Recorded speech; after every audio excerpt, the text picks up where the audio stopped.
Hello, I'm Cormac. You're listening to Queerly Beloved, supported by Amazon Music. In this series, I invite DJs and musicians, friends and allies from the LGBTQ+ community to talk about music, queerness, and anything else that shaped their unique story. So, today's episode was recorded in front of a live audience at Lost Village Festival earlier this year, in August, I think. And it's with my DJ and producer friend, HAAi. HAAi released her debut album, Baby We're Ascending, in 2022. I love that album. I think it's a great amalgamation of sounds and inspirations that you can also hear in HAAi's DJ sets.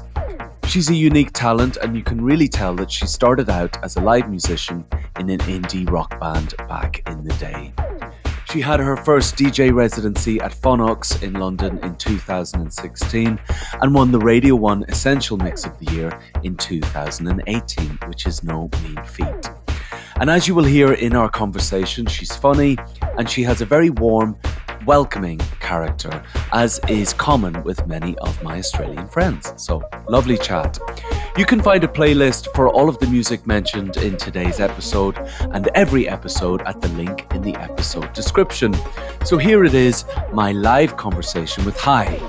Live, as it would be, at Lost Village Festival in 2024.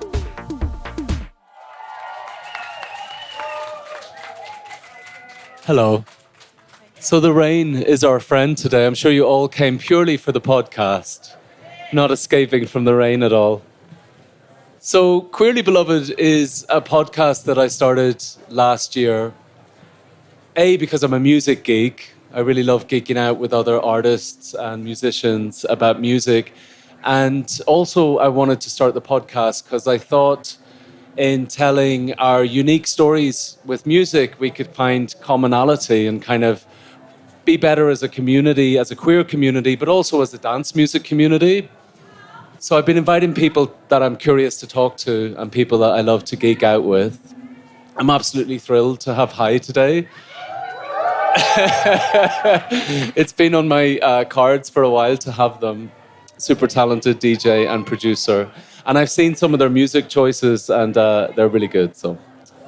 Okay, so I'm going to start as I start all of my episodes and ask you, HAAi, who you are, how you identify, and what it is you do. So obviously my artist name is HAAi. My life name, well, the rest of my life name is Tennille Throssell. Do you know what? I'm always finding this question really interesting, but I identify as female. It's just a difficult answer, though, I think, sometimes. And yeah, for anyone that doesn't know, I'm a producer, DJ, longtime musician, music lover, lover of Alice. Yeah, that's me. And produced one of the best albums in the last 2 years. Thank you. Casually. I want to ask you primarily about music and ask you about where you grew up and if music played a role in your growing up as a kid?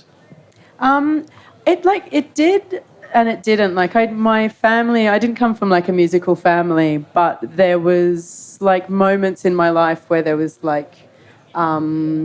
instruments about, or we would go to a family friend's place, and it was something that I just took to really naturally as a kid, learning to, I taught myself to play piano and guitar, but I wouldn't say it's not something I really had lessons in, just the nature of my upbringing, and but there was always music being played around the house, Billy Joel, and yeah, not anything that would nothing headsy. But yeah, that was our family was always singing along around the house and stuff, but yeah. Yeah, but there were and also no real musicians or anything in the family, so yeah. It must run in there somewhere though. If you were teaching yourself guitar and piano, it must be it was just, I don't know, for me it was just something that my sort of earliest memory of that was I had in, when you're in primary school, and I was I think it was recorder or something, and we were you would play back what the teacher was playing to you, and sheet music for me, I'm my brain just cannot read it, but I was able to learn things by ear really well, which has helped me greatly in what I do now for a job, obviously. And her like sort of encouragement in sort of realizing this thing in me was something that made like such a huge impact for the rest of my life in like playing music and making music and just like a small bit of confidence as like a child. So yeah.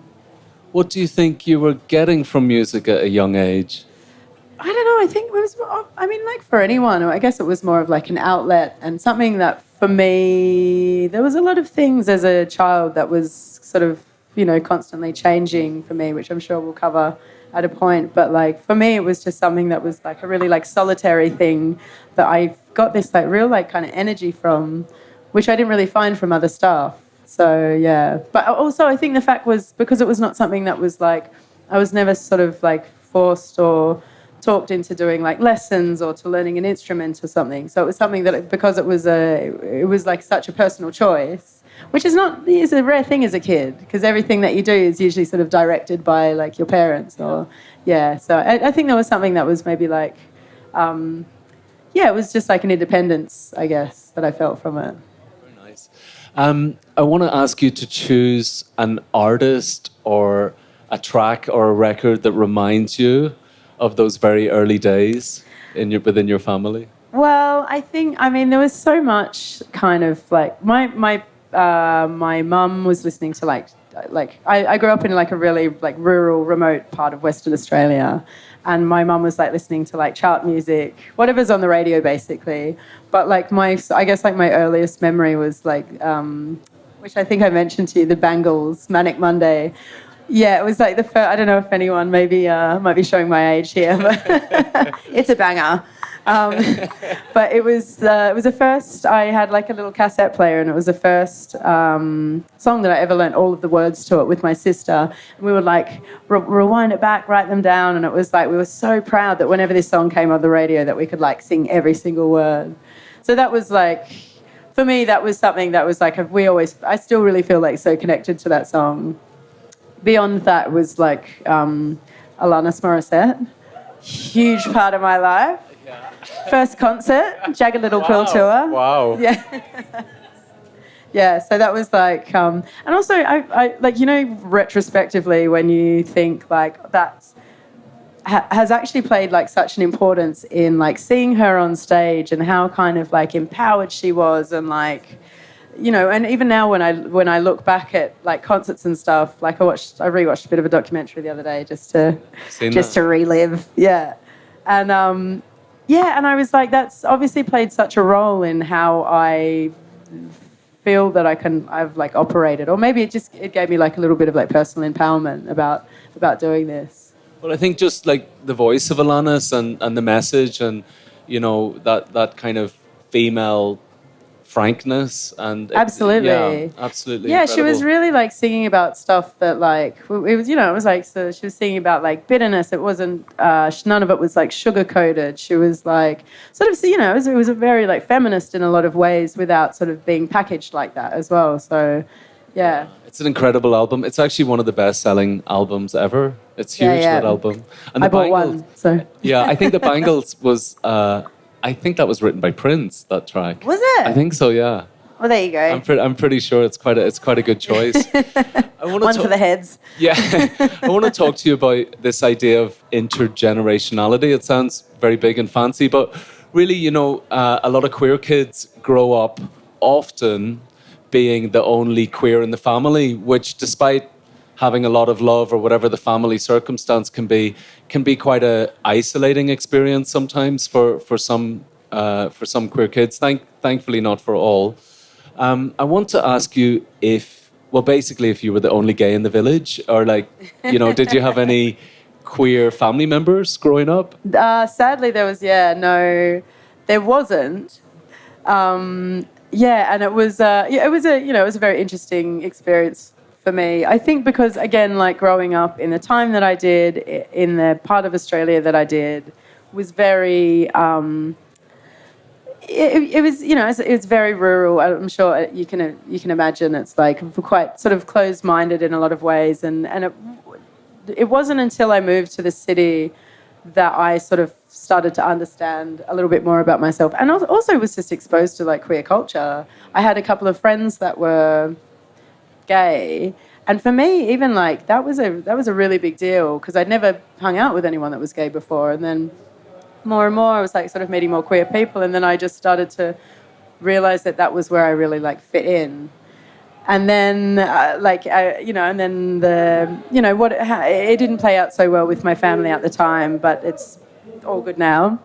And now I've got a sister that's recently come out. She's got a wonderful girlfriend. I've got another sister that's like bisexual, and I feel like it's nice that the conversation happened back then, and now everyone, I feel like my siblings have been more confident in approaching it.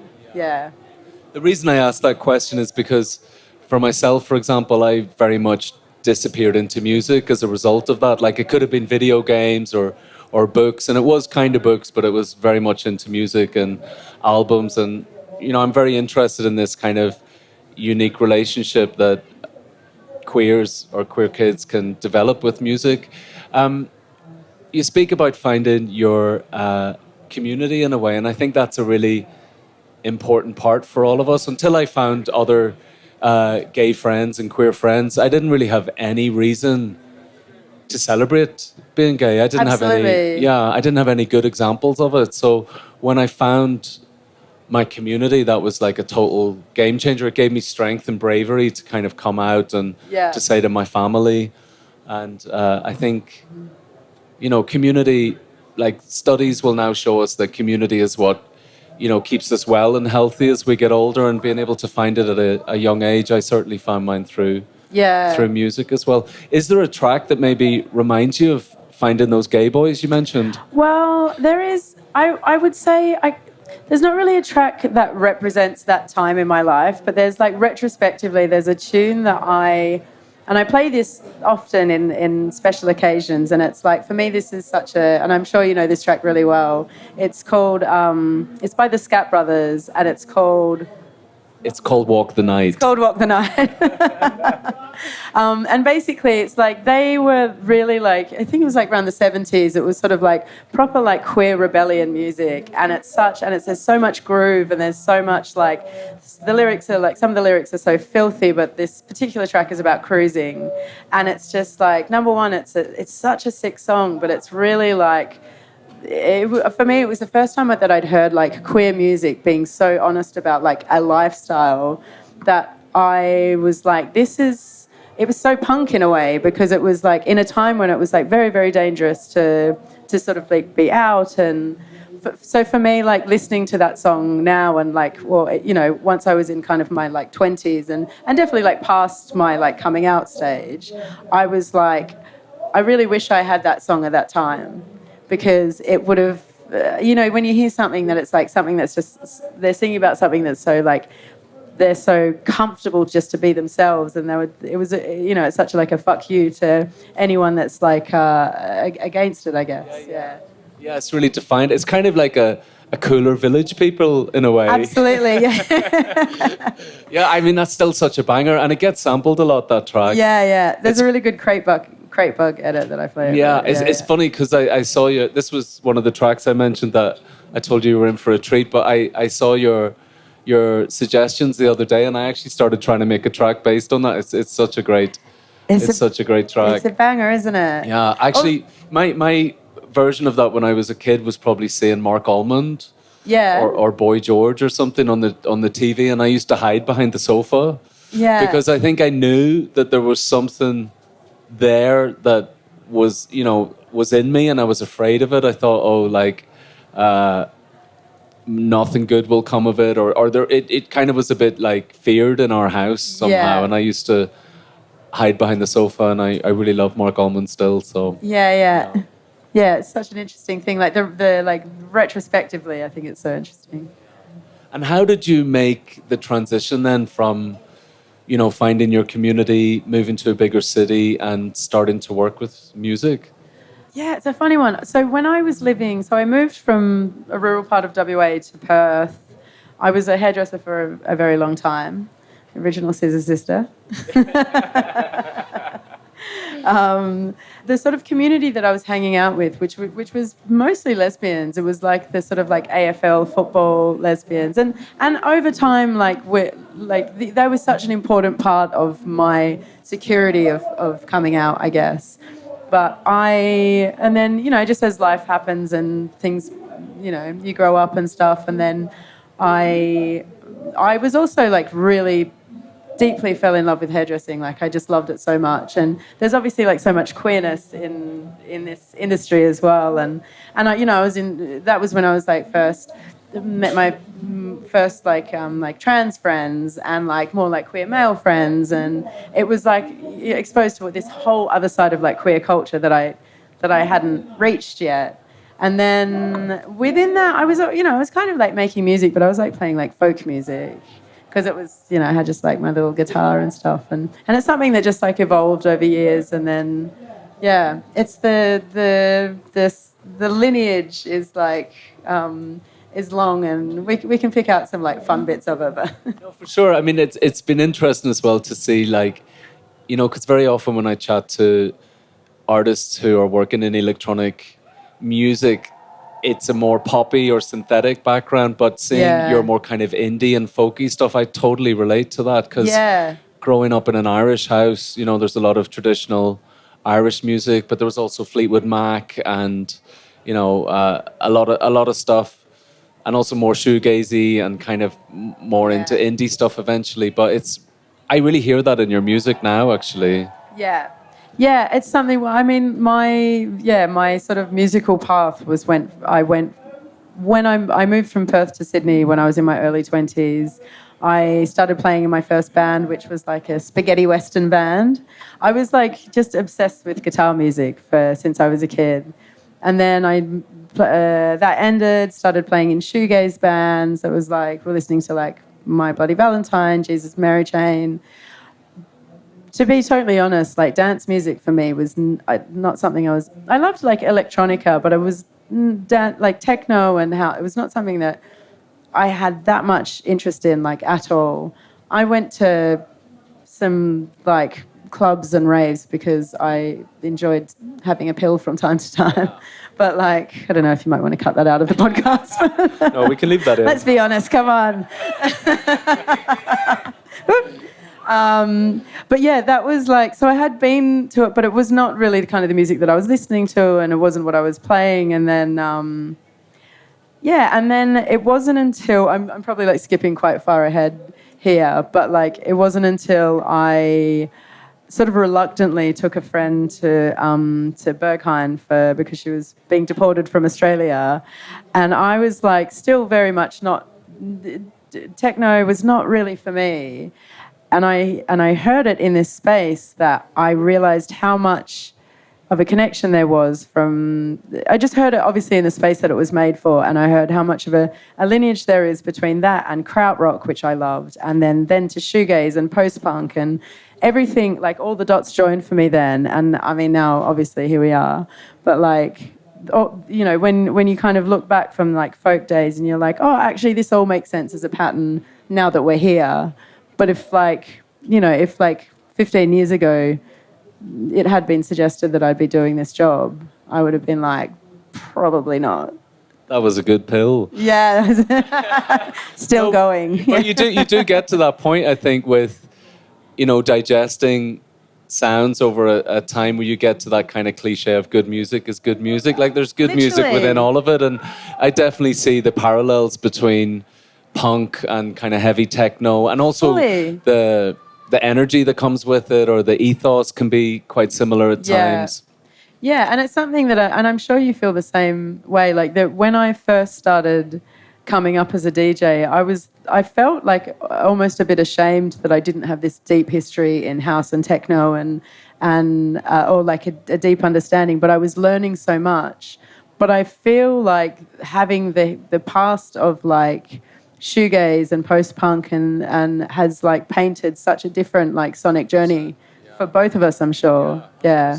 100%. And I think those differences, it's like that thing in life, your vulnerabilities Totally. You kind of shy away from them, but when you lean into them, that's actually where the strength of the magic is. Yeah. It's once you sort of like go, oh, actually, this is me, and it's like, okay. Yeah, I can hear that in your album as well. There's definitely, you do this kind of glitchy thing as well, and a slightly, you take it in a different direction, but you do it in a very clever way. It's quite punky in a way. Yeah.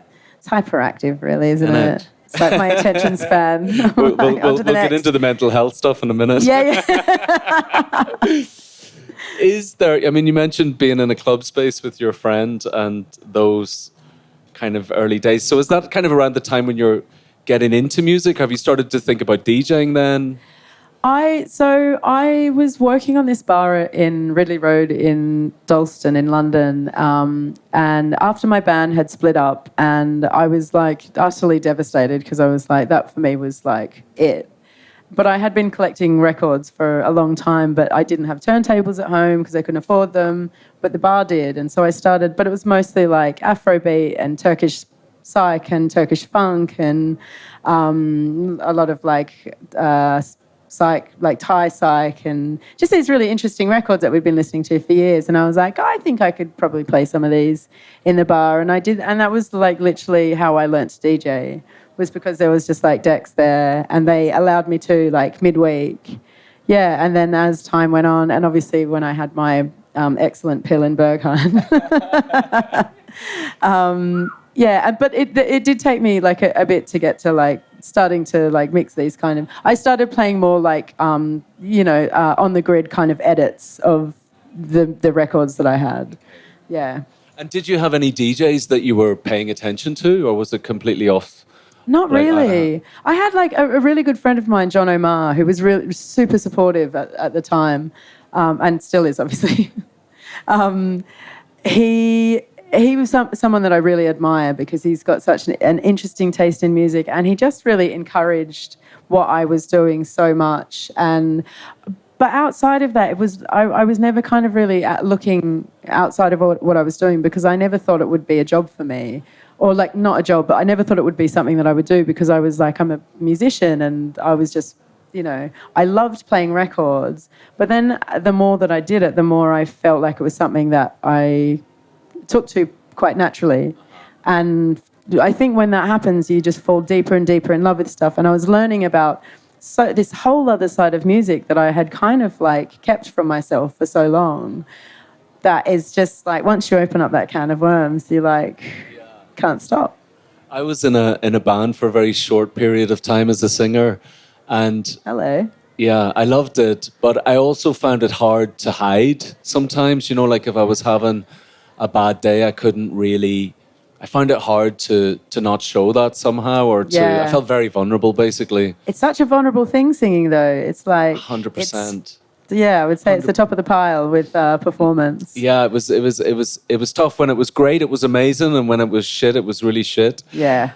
But when I started to DJ, it felt like such a relief because I was kind of hiding behind the decks, and I was hiding behind other people's music. So it kind of became a better fit. It was less vulnerable, less soul bearing somehow. Not less soul bearing, but I don't know. Sometimes singing is like getting up and reading your diary naked in front of people. Fully, and like you say, if it's something that you feel hasn't gone well, you feel every bit of what's not gone well. Whereas like and that's why I always feel like if you've done the years of like being in a bands and like in like touring in bands, and there's so much obviously like extra work that goes into it. It's very expensive to do. Like I was working like 3 jobs to facilitate like being able to tour and stuff. So the luxury of getting to do what we do now is something that I feel so grateful for because of, I guess, the ease of the travel and all of the rest of it, not having to lug a fucking drum trap case up a whole bunch of stairs. But then also, like you say, that it's a way less vulnerable thing to do. You can do something, you can celebrate with people, you can celebrate other people's music, you can have people around. It's like, it's so inclusive. And yeah, very lucky. I'm curious, what clubs were you venturing out to in London? I mean, I used to go to Tunnel Club, actually. And like one of my, like when I would finish playing at Ridley Road, it would end at like 2, and that was when Tunnel Club was like had the 4 a.m. license, so we would go there straight afterwards. I went and saw like one of the most important sets that I ever saw, which changed so much for me, was Weatherall at Village Underground years ago, and that was I still wasn't necessarily like going to clubs like because I think I was just still like learning about them, and it took me a long time to feel like it was my space as well. Like, yeah. It's so funny you mention Weatherall. I mean, he obviously comes up quite a lot in conversations around electronic music, but the parallel there between, the shoegaze thing. I mean, he's very notable for what he did with Primal Scream. Absolutely. And you went on tour with the Jesus and Mary Chain, and Bobby Gillespie was in the Jesus and Mary Chain. So, I mean, he's kind of the master of that transformative thing from a more indie thing into like, ecstasy, euphoria. Yeah. He really sort of like bridged the gap between... He really did, actually, because there was a point where it was so... And even when I was in bands, there was a point that it was so... I remember feeling this. It was like us, the shoegaze kids, and then there was the techno kids, and we didn't cross-pollinate until now. Feels like there's such a merging of music culture, and yeah.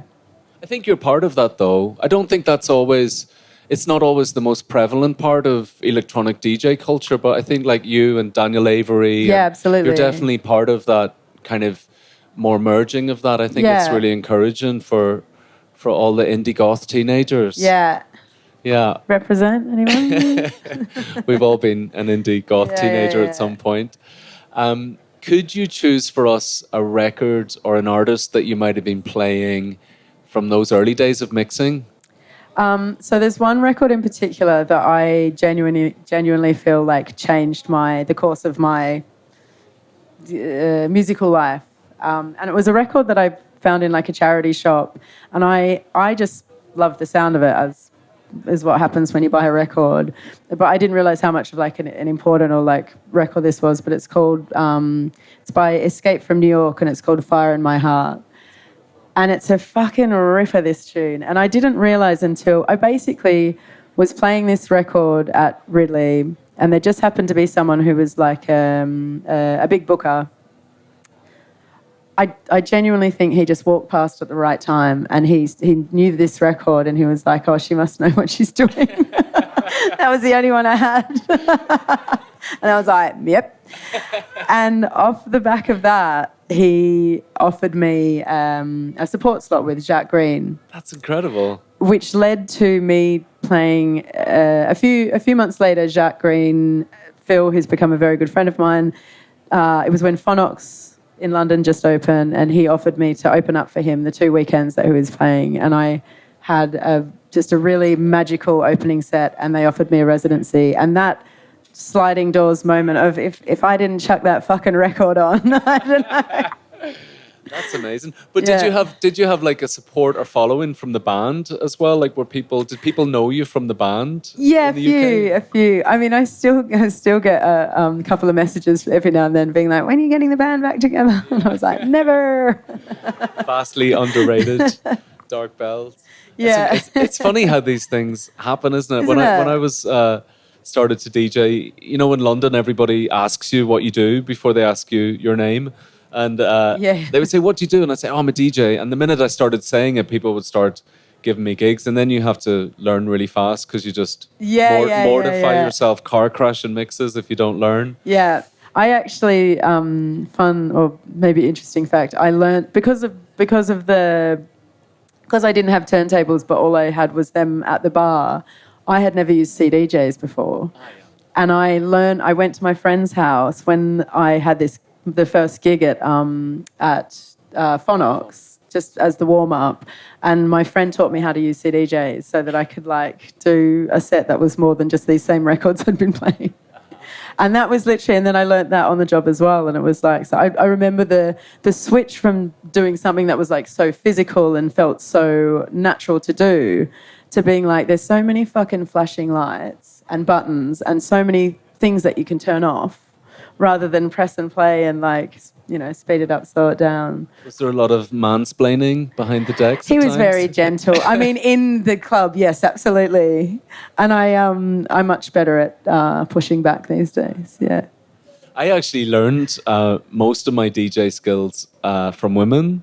I think I was always attracted to female DJs because when I started to DJ, sometimes when I would try to learn or mix with my male friends, there was a lot sometimes of like kind of dick swinging of who could mix better, and I never felt that comfortable in that space. Yeah. And a lot of my female DJ friends kind of, well, they really knew their shit because they'd experienced a lot of, surveillance or like a very critical eye on them. So all the girls that I knew who mixed really tight. Yeah. So I learned a lot from them. Yeah. Still do. In that kind of environment as well, it's like such a nice, like, I think this was one of the most wonderful things about my friend. It was like his musical taste is impeccable, and I'm obviously like a music lover, and the thing about learning while you're fully learning on the job is that your currency is the music that you love, that you want other people to love. And that is the primary thing. The mixing is like, I mean, obviously you want to do it well, but for me that was like at the start that was secondary, because it's like you can mix to whatever tracks together, but if you have a little bit of a wobble or something, but both of the tunes are wonderful and everyone's celebrating, that's like the biggest achievement, I think. I would even argue that one of those things you can learn and the other you have to live. Literally, yeah. It's like the care. I've said this a few times before, that it's like I really feel like what will make you a really good and skillful DJ is like the fact that it's not an ego. As soon as ego comes into the mix, it trails off. But I think if it's something that you genuinely want to share something with people because you want them to love it as much as you do, that's how it works, I think. And if you notice that they don't, then you can just put on the next one. Yeah, someone told me once, if you love every record you play, you'll never play a bad set. Fully. Because if you truly enjoy it, someone may connect with that as well. So, yeah. We were talking backstage about diversity. Yes. Do you think, I mean, when you started to DJ... I love talking about this, right? Actually. Yeah. When you started to mix, did you notice good representation in terms of gender?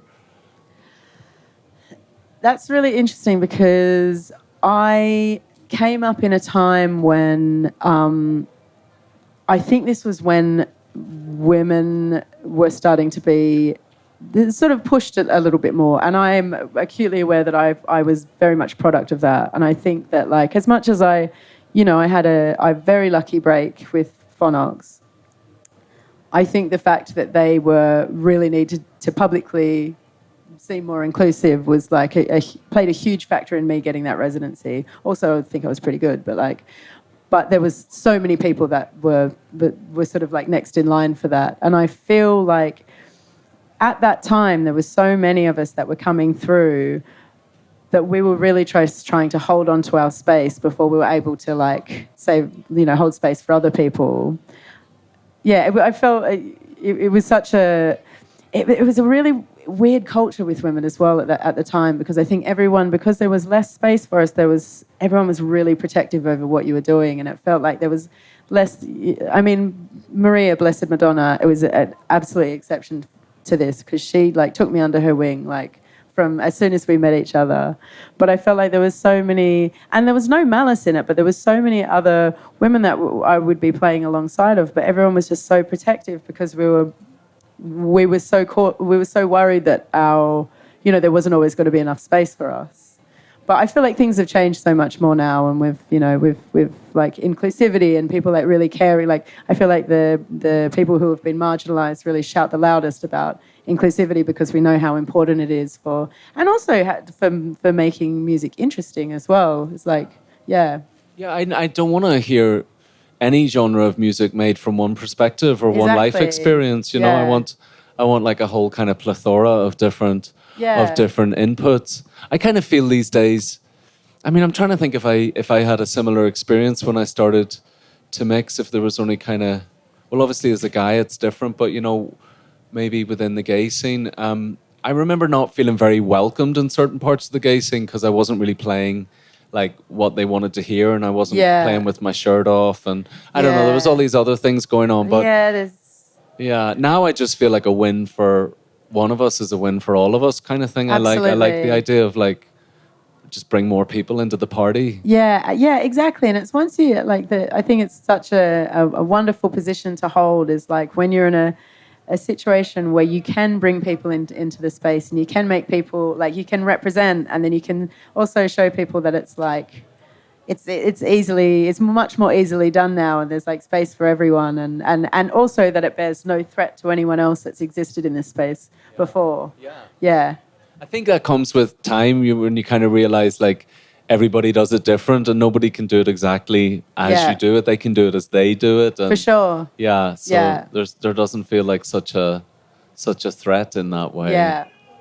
I want to ask you about mental health, basically, because, you know, statistically, but statistically, like, the world, we deal with a lot of mental health stuff increasingly. Queer kids, LGBTQ plus folk are 3 times more likely to deal with mental health challenge, with depression, with addiction. I have first-hand experience of that. I'm in recovery from addiction, and I manage depression. And I wanted to ask you, aside from, that being what it is, also being a traveling artist or an artist within the world as well, can feel like a little bit of an intersection that can be quite isolating. I want to ask you your experience of those topics. I think it's something that I have noticed within our community of not just the queer community, but our community of artists that we play with, and that I've. I mean, for myself, it's like I've learned over the years, and as touring life and being a much busier producer is really taken over so much of my life. I've learned how to manage the sort of like downtimes in between these really like peak touring periods. And for me, there was like a point where I would come off of tour, and you have when you're away for 5-6 days in these really exciting environments, you're going out to you're meeting loads of cool people. Sometimes you go out to nice dinners, you play these sick parties. It's just like go. Everything's like extremely structured. I have like hyperactivity, like ADHD, which for me, I find on the road is very helpful because I'm always like...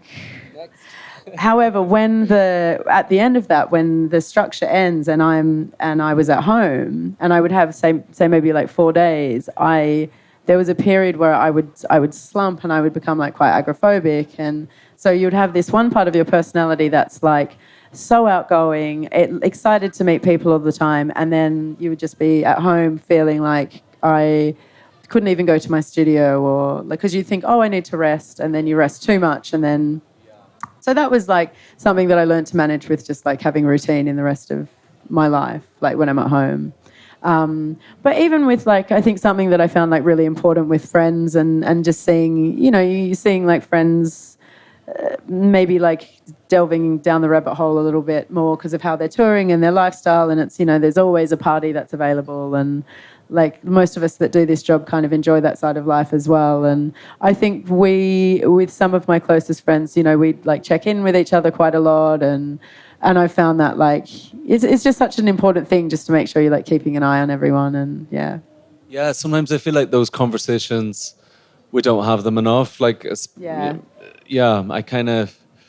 don't know, there's still a lot of stigma around it, a lot of shame. There's this idea I find sometimes that mental health is seen, good mental health is seen as an achievement. It's something you've managed, whereas, it's really much more of a roulette.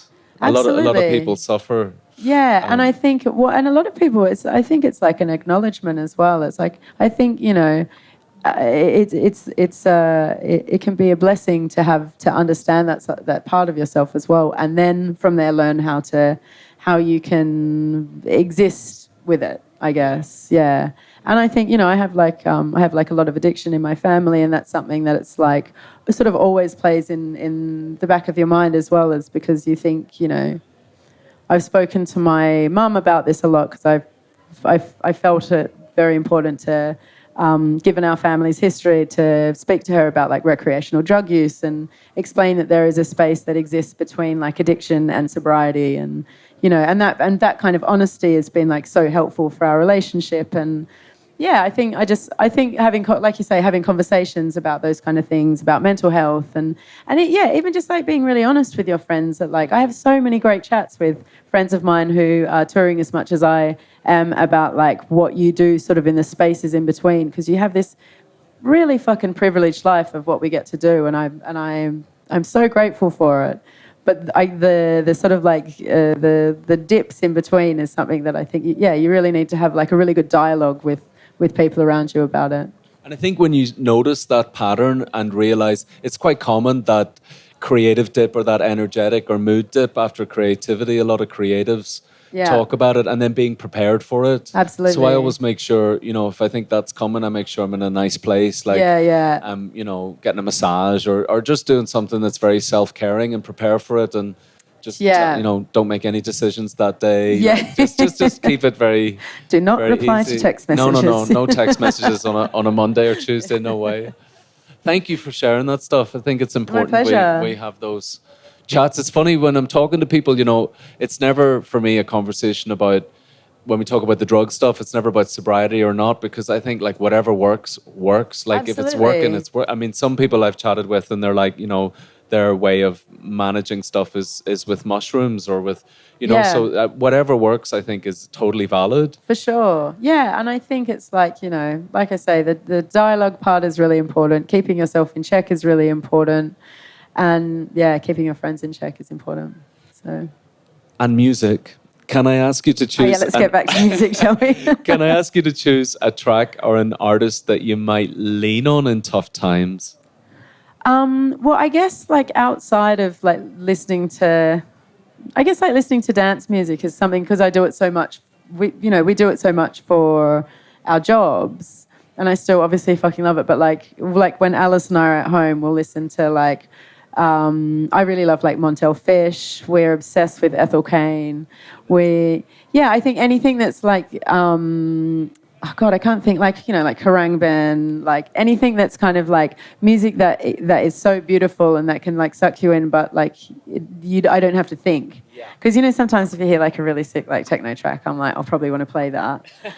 And you're like getting back in that mode. So yeah. I have this. Yeah. But yeah, for me, like Cat Power, huge influence in my life. Yeah. Big up Sean Marshall. Thank you for Ethel Cain, by the way. We love Mother Cain. One of the pleasures of doing this is like stealing other people's go-to music. Yeah. She's been total gold. Yeah, actually, Alice introduced me to Ethel Cain, and it's like we went and saw her live. Anyone that gets the opportunity, she is downright iconic. It's really beautiful. And anything you're playing at the moment? You're playing today? You're DJing today? I am. I'm doing a secret set. Don't tell anybody. Sorry. 5:30 p.m. Drew Falk. So can you tell us maybe a track that is a killer track that they might hear if you were to hear her play at this festival by chance? God, it's so... I find this question so difficult. And also, when you're just like, what? You can mention one of your own. What's one single track that exists? One of my favourite like all-time tunes, which I think I've mentioned to you as well, and it's like I've played this throughout my like being an actual DJ career, is Inner City Future, Kevin Saunderson, and I think it's like the Kenny Larkin tension mix. This tune is unstoppable. Yeah. Anytime that I hear it, anytime I play it, it's excellent. So it's the proper name for it as well, tension, because it's literally it's got this sort of like acidy bass line. It's excellent. You might hear me play it in the slippery little secret set. If you were playing a set, yes. Yeah. I mean, there's so many, but that for me is it's like a real go-to. Yeah. It's been such a pleasure just to chat with you. I mean, we will chat more, I know, because... we might do a TBC. Yeah. But it's such a pleasure to chat with you and find out more, and I thank you very much. Thank you so much, everyone. Thank you. You've been listening to Queerly Beloved with me, Cormac. Since you've listened right to the end, I wanted to give you a heads up that for each series of Queerly Beloved, I want to start highlighting the work of a queer charity or organisation worth supporting. For Season 2, I've chosen NotAPhase.org, a charity committed to supporting and uplifting the lives of trans adults through community and joy. You can find a link to Not a Phase at the link in the episode description, as well as playlists for all the music mentioned in today's episode and every episode. While you're there, please do hit subscribe so you don't miss out on my conversations with more talented people. A big thanks to Michael Lane, my producer, to my manager, Melissa Taylor at Tailored Communication, and of course to Amazon Music for their support, and to you, the listener. Until next time, take care of yourself. All the best. Bye.